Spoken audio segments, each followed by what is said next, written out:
ഒരു പാമ്പിനെ കണ്ടാൽ തന്നെ ഓടി രക്ഷപ്പെടുന്നവരായിരിക്കും നമ്മളിൽ ഭൂരിഭാഗം പേരും. അപ്പോൾ പിന്നെ ഒരു കൂട്ടം പാമ്പുകളെ ഒരുമിച്ച് കണ്ടാൽ എന്തായിരിക്കും അവസ്ഥ? അതും കാണുന്നത് പെരുമ്പാമ്പുകളെയാണെങ്കിൽ ഹാർട്ടടിച്ച് തട്ടിപ്പോകാൻ വരെ ചാൻസ് ഉണ്ട്. അങ്ങനെ കണ്ണൂരിൽ നിന്നും ഒരു കാഴ്ചയാണ് ഇത്. ഒരു വീടിന്റെ വിറകുപുരയിൽ നിന്നും കണ്ടെത്തിയ 20 പെരുമ്പാമ്പിൻ മുട്ടകളാണ് ഒറ്റയടിക്ക് വിരിഞ്ഞത്. അപൂർവമായാണ് ഇത്തരത്തിൽ പെരുമ്പാമ്പിൻ മുട്ടകൾ കൃത്രിമ ചൂട് നൽകി വിരിയിക്കുന്നത്. കണ്ണൂരിൽ പ്രവർത്തിക്കുന്ന പത്മാർക്ക് wildlife conservation and rescue ഫോഴ്സിന്റെ നേതൃത്വത്തിലാണ് 20 മുട്ടകളും വിരിയിച്ചത്.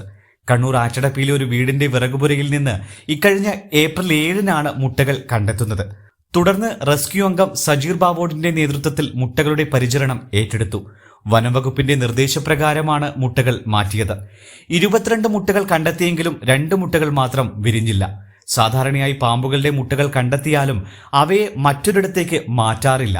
എന്നാൽ ആറ്റടപ്പിയിലെ വീട്ടിൽ ഇവയെ കണ്ടെത്തിയതോടെ പരിസരവാസികൾ ആവശ്യപ്പെട്ട പ്രകാരമാണ് മുട്ടകൾ മാറ്റിയത്. നിരവധി വീടുകൾ അടുത്തടുത്തായി ഉള്ളതിനാൽ മുട്ടകൾ വിരിഞ്ഞ് കുഞ്ഞുങ്ങൾ പുറത്തു വന്നാലും ആളുകൾ ഭയം കാരണം തല്ലിക്കൊല്ലാനും സാധ്യതയുണ്ടായിരുന്നു. ഇത് കണക്കിലെടുത്താണ് പത്മാർക്ക് പ്രവർത്തകരെത്തി മുട്ടകളെ സുരക്ഷിതമായ മറ്റൊരു സ്ഥലത്തേക്ക് എത്തിച്ചത്. എൻ്റെ പേര് ശ്രീത് ആർവസ്റ്റ്. ഞങ്ങൾ പത്മാർക്ക് wildlife conservation and rescue force എന്ന് പറയുന്ന സംഘടനയിലെ മെമ്പേഴ്സാണ്, റെസ്ക്യൂർമാരാണ്. അപ്പോൾ ഏപ്രിൽ 2-ന് ആറ്റടപ്പേന്ന് ഒരു വീടിൻ്റെ തൊട്ടടുത്ത് തന്നെ വിറക് കൂട്ടിയിട്ട് അതിൻ്റെ അടിയിലായിരുന്നു പെരുമ്പാമ്പ് മുട്ടയും കണ്ടത്. പിന്നെ നമ്മൾ റെസ്ക്യൂർ സജീർ പോയിട്ടാണ് അതിനെ കളക്ട് ചെയ്ത് മുട്ടയിലെടുത്ത് വന്നത്. 60 ദിവസത്തോളം സമയമെടുത്താണ് പെരുമ്പാമ്പിന്റെ മുട്ടകൾ വിരിയാറുള്ളത്. നിലവിൽ 20 ദിവസം കഴിഞ്ഞാണ് മുട്ടകൾ റെസ്ക്യൂ ടീമിന് ലഭിച്ചത്. അതുകൊണ്ട് തന്നെ 40 ദിവസം കൊണ്ട് മുട്ടകൾ വിരിഞ്ഞു തുടങ്ങിയിരുന്നു.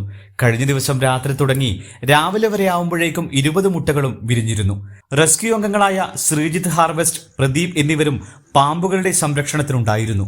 മുട്ട വിരിഞ്ഞ് ഒരു ദിവസത്തെ പരിചരണത്തിനു ശേഷം മുഴുവൻ കുഞ്ഞുങ്ങളെയും അതിന്റെ ആവാസ വ്യവസ്ഥയിലേക്ക് തുറന്നുവിട്ടു.